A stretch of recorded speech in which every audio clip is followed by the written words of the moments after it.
Me gustaría comenzar con esta pregunta, ¿no? ¿Cuándo comenzó este viaje? ¿En qué momento de nuestra historia nos adentramos por primera vez en las profundidades de nosotros mismos? ¿Cuándo habrá sido ese momento? ¿Cuándo imaginan ustedes que puede haber sido el momento en el que los primeros homínidos, quizás nuestros antepasados más recientes o no tanto, descubrieron que había otro espacio, otro mundo, otra geografía, incluso otros seres, ¿no?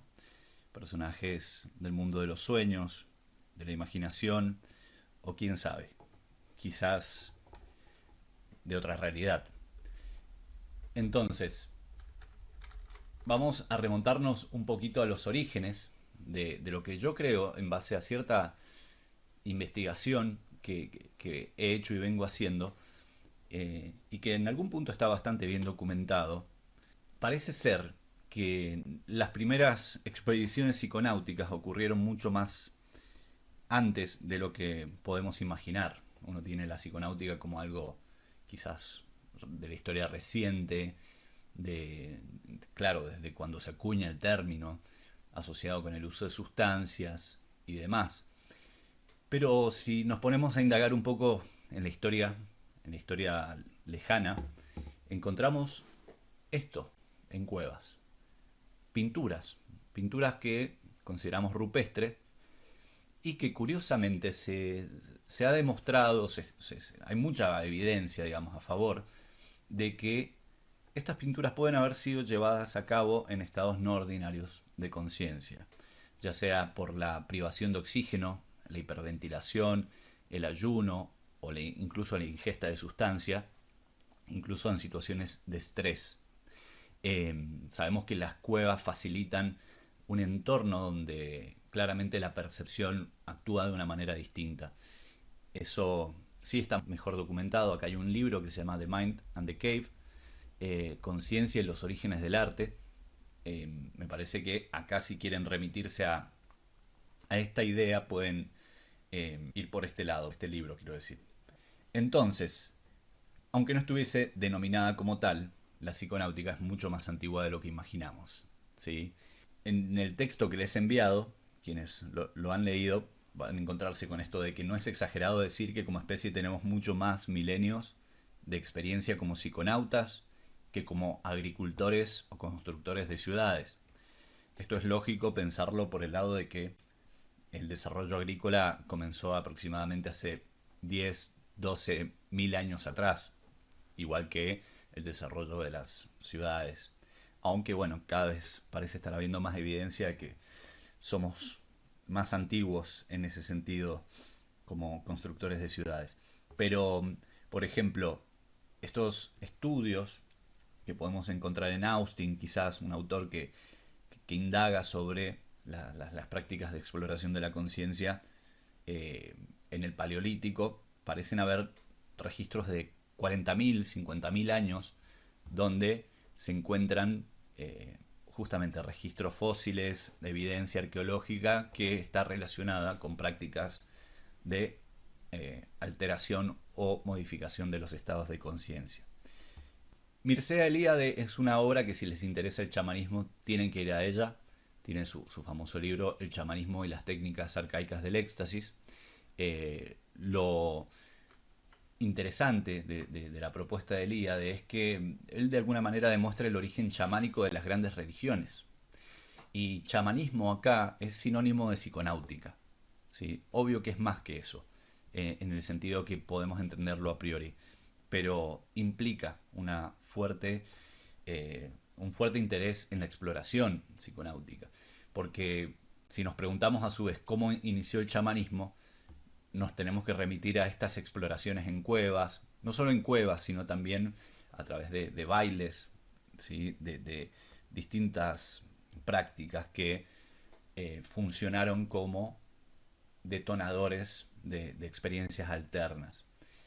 Jonathan Ott también no solo redobla un poco la apuesta, dice no solo el chamanismo, sino el uso de enteógenos en particular, puede haber sido la precursora de esta práctica puede haber sido la precursora de las religiones organizadas. Bueno, cuando uno atraviesa estados enteógenos, no resulta para nada descabellada esta afirmación. Los estados no ordinarios han servido para la curación de enfermedades, pero no solo para eso, sino la organización sociopolítica, ¿sí? Han servido como formas de gestionar el orden, el poder, los ritos iniciáticos, que son claves en una comunidad para los pasajes, ¿no? A nivel del desarrollo vital. Las prácticas y concepciones ecológicas claramente habilitan esta dimensión, pensar en la naturaleza como un ser realmente vivo y consciente, nos lleva a otra forma de vinculación que hoy se echa bastante en falta, ¿no? La memoria cultural, las mitologías fundacionales, incluso los procesos de resistencia identitaria están relacionados con experiencias en estados no ordinarios de conciencia. Generalmente las asociamos con prácticas de consumo de sustancias enteógenas, pero no siempre es así. Bueno, nada, el 90% de las sociedades tiene una forma de codificación de estados expandidos o no ordinarios de conciencia. Ya veremos cuáles son las diferencias, ¿sí? A nivel nomenclatura. Por ahora los usamos todos como sinónimos, jugando un rol primordial en sus procesos de adaptación biopsicocultural, ¿sí? Bueno, el 90% de las sociedades es un montón. Significa que el 90% de las sociedades humanas exploran la conciencia, tienen prácticas psiconáuticas, ¿sí? De alguna u otra manera. Josep María Fericlá es uno de los grandes teóricos, digamos, del estudio de lo que es la etnopsicología, que es básicamente el estudio de la psicología en relación a los pueblos originarios, estudio de la conciencia. Les recomiendo mucho ir a él porque es realmente develador, más allá de que viene de la academia. Digo, no es por desprestigiar la academia, sino porque muchas veces es difícil encontrar tanta amplitud de conciencia en ella.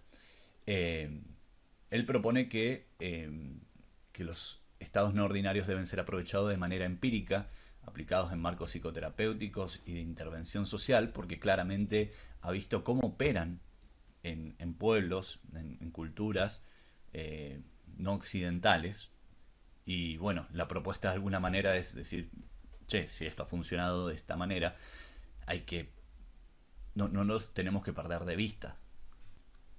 Haciendo un recorrido de la historia de los Enochs, decimos acá para referirnos a los estados no ordinarios de conciencia, por el medioevo, podemos encontrarnos con que algo muy interesante. Uno pensaría que acá con el oscurantismo medieval se reprimieron, se dejaron de lado, se suspendió, se canceló toda esta tradición psiconáutica. Yo creo que no es tan así. Si bien sí sucedió, hubo una cacería de brujos, sobre todo en el periodo de la Inquisición, digamos, chamanismo, brujería, estados no ordinarios fueron como un poco metidos en la misma bolsa. No existía la noción de estado no ordinario, obviamente, era todo posesión demoníaca, básicamente. Pero, si nos ponemos a ver el cristianismo de alguna manera, así como siendo fiel a su tradición sincrética de absorber otras tradiciones, vemos que tiene un fuerte componente místico o psiconáutico, ¿sí? Que se ve muy bien reflejado en lo que es la historia de Santa Teresa de Ávila, San Juan de la Cruz. Hay todo una liturgia, una literatura también, que es nacida de experiencias en estados alternos, en estados completamente enteógenos, ¿sí? Solo que codificados claramente de otra manera. Entonces, tenemos como una doble moral acá, ¿no? Porque por un lado sí hay persecución de todos aquellos precursores, representantes de la exploración de la conciencia, dígase chamanes, brujas, druidas, nombre que quiera.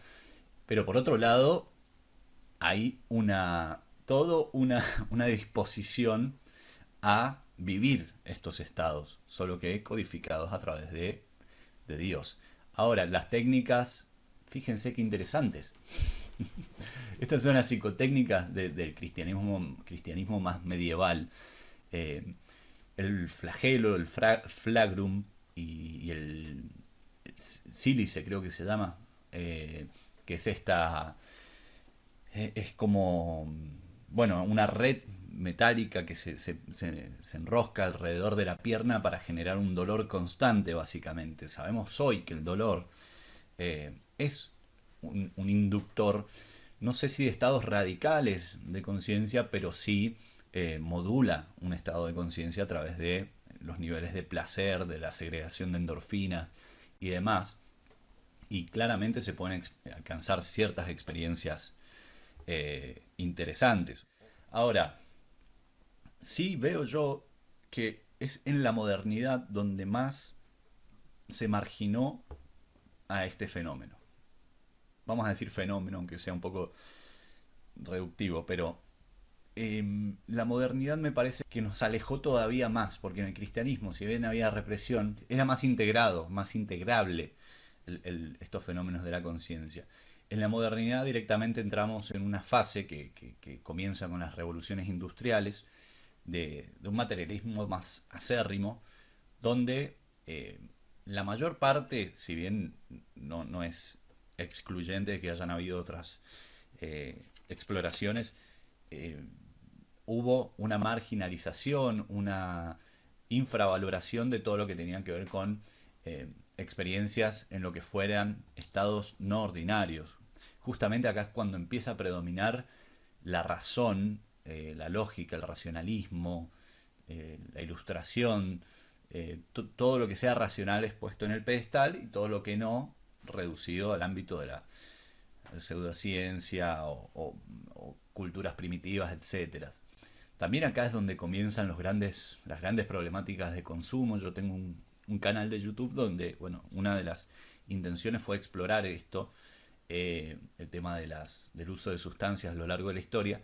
Y la pregunta que me hice fue, ¿cuándo comenzó los grandes problemas de abuso de sustancias? Y lo encontramos en segunda fase de la revolución industrial, la necesidad de anestesiarse frente a tanta explotación laboral y demás cuestiones que desembocan en lo que hoy sigue siendo un gran problema. Pero no me quiero desviar, simplemente mencionar esto. Es muy importante estudiar la modernidad porque en los últimos 500 años cambió muchísimo las reglas del juego.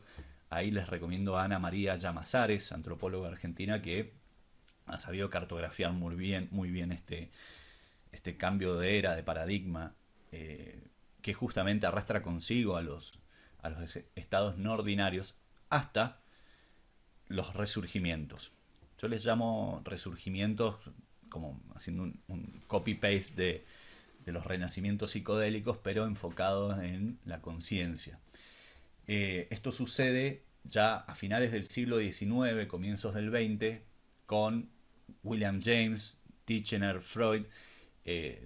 Fueron los primeros, digamos, psicólogos experimentales, aunque Freud pueda ser cuestionado en eso, digamos, pero formó parte un poco de ese movimiento. Y no solo tuvo que ver con la psicología, sino también con los movimientos culturales, ¿sí? Comenzó a haber un gran interés por la mediumnidad, por todos estas tradiciones más de Oriente, eran como exótico, ¿no? En el mundo occidental, empezó un poco por ahí, sumado a, bueno, movimientos artísticos, ¿sí? El surrealismo, el dadaísmo. Todo esto empezó de alguna manera a hacerle lugar a una concepción de la conciencia donde había un acontecer distinto al racionalismo frío, rígido, que veníamos acarreando, ¿no? Este es como los años 60 del siglo XIX, los primeros años 60 fueron acá, una época muy interesante. Eh, Después tenemos el segundo resurgimiento, claramente ya muy asociado al interés científico y terapéutico las sustancias psicoactivas, ¿no? Enteógenos, psicodélicos. Tenemos a Hoffman, tenemos a Humphrey Osmond, que junto con Aldous Huxley establecen el término psicodélico. Bueno, hay mucha historia que ustedes ya probablemente hayan repasado, porque esto es algo que ya está como mucho más desde la cultura psicodélica estudiado, por así decirlo, ¿sí? Coinciden acá, ¿no? El renacimiento psicodélico con el resurgimiento del interés por los estados no ordinarios. Son como están pegaditos. Hasta 1970, Nixon, que cerró las puertas. Yo creo que desde los 70 hasta los 90 tuvimos un oscurantismo medieval en esa época, que la gente estaba en otra. Estaba, no sé, el hipismo derivó en su parte oscura, problemáticas de consumo, sobredosis, pérdida de los referentes culturales, hubo un enfriamiento, hasta los años 90, que se da, a mi parecer, el tercer resurgimiento, que bueno, ¿por dónde viene? También, de nuevo, por un lado cultural, ¿sí? Tenemos a Alexander Gray, que en esa época empezó a producir obras inéditas a nivel visual respecto a viajes enteogénicos. Tenemos este libro que es la molécula del espíritu, de Rick Strassman. Esta pintura este dibujo, pintura es de Alexander Gray, y empieza con un interés por esta molécula. También tenemos a Jonathan Ott, también en la misma época, haciendo estas... Jonathan Ott, que venía de la escuela de Rook, del mito de Leucis, que tenía una fuerte tradición ahí con Hoffman también. Empieza a hacer su propia obra, que se la súper recomiendo. Y bueno, todo lo que ya conocen, ya relacionado con la exploración psicodélica. Tenemos este emblemático libro de Fadiman, que van acompañando este tercer resurgimiento, todavía asociado al uso de sustancias psicodélicas, ¿no?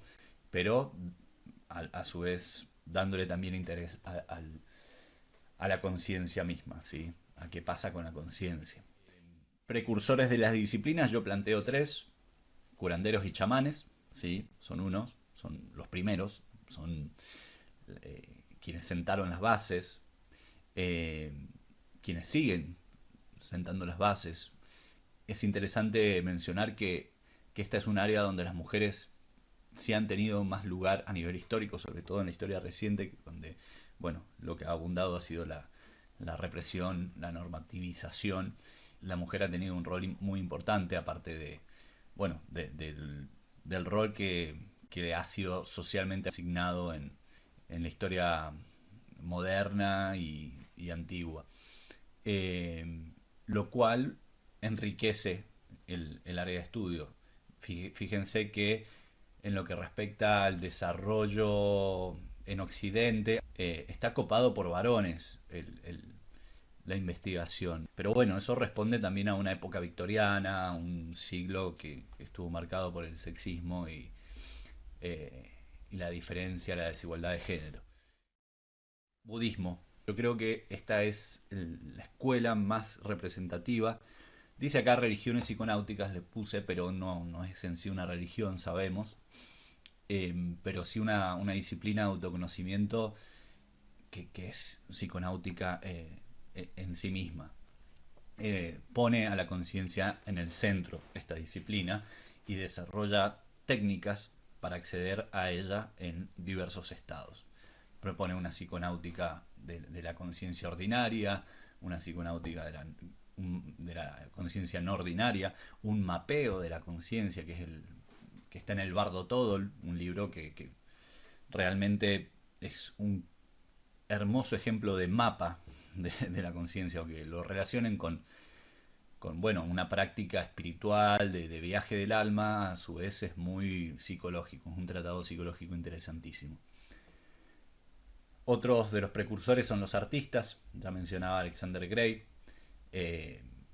porque claramente son los traductores, ¿no? Los traductores visuales, que es una labor muy importante. Y acá sí, los psicólogos. ¿Sí? En general tenemos a 4 personajes importantes en lo que tiene que ver con eh, psicólogos que estudiaron la conciencia y los estados alternos, ¿no? William James quizás es uno de los que más hay que rescatar de esta historia, porque en pleno auge de la modernidad, de la ciencia fría y dura, James le hace lugar a los estados no ordinarios, estudia la meditación, la oración, es el primero en hablar de experiencias transpersonales, estudia mucho lo que es la experiencia espiritual. Y lo hace desde un punto de vista también fenomenológico. Eso es algo que vamos a ahondar mucho porque la fenomenología es como la base de alguna manera del planteo de esta disciplina. Freud también, yo lo considero un gran psiconauta, porque más allá de que hoy esté desprestigiado por el ámbito científico, yo no creo que sea el problema ni Freud ni el psicoanálisis. Es como dice un colega mío, el problema son los psicoanalistas, que quieren hacer una ciencia de algo que no lo es. Bueno, a mí me parece que el psicoanálisis, si entra en conflicto, digamos, con la ciencia, es porque no es una ciencia empírica, es una ciencia fenomenológica, es un estudio de uno mismo, por eso es tan largo y justamente porque no es algo que se proponga con una finalidad más que el autoconocimiento, aunque muchos lo llevan como a un plano de transformación terapéutica. Ahí creo que es donde hace más conflicto. El psicoanálisis es una propuesta psiconáutica. Freud desarrolla su teoría basándose en la exploración de sí mismo y de sus pacientes. Eso es como, y hace un mapeo también.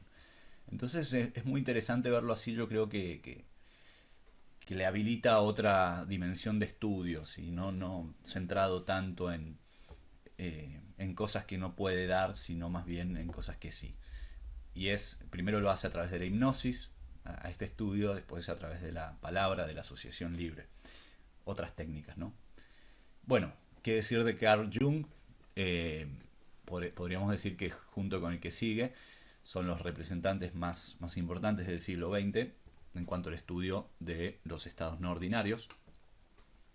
Basta con leer su obra, que es el Libro Rojo, ¿sí? Se los recomiendo encarecidamente. Se los súper recomiendo porque es un claro tratado de exploración psiconáutica, muy rico.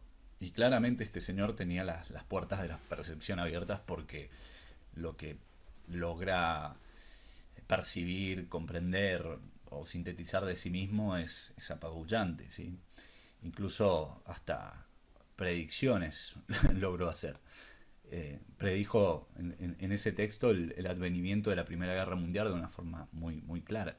Y Stan Grof es muy importante en esta historia de la psicología Enoch, podemos decir, porque no solo estudia, es uno de los primeros en estudiar el uso terapéutico de las sustancias psicodélicas, sino que también desarrolla la respiración holotrópica, ¿sí? Que es como una técnica alternativa al consumo o la ingesta de sustancias, con un alto potencial de inducción de estados alternos, ¿sí? También hace su mapeo, él plantea las matrices perinatales, habla de la conciencia holográfica y tiene un gran mérito en hacer una integración entre espiritualidad, psicología y ciencia.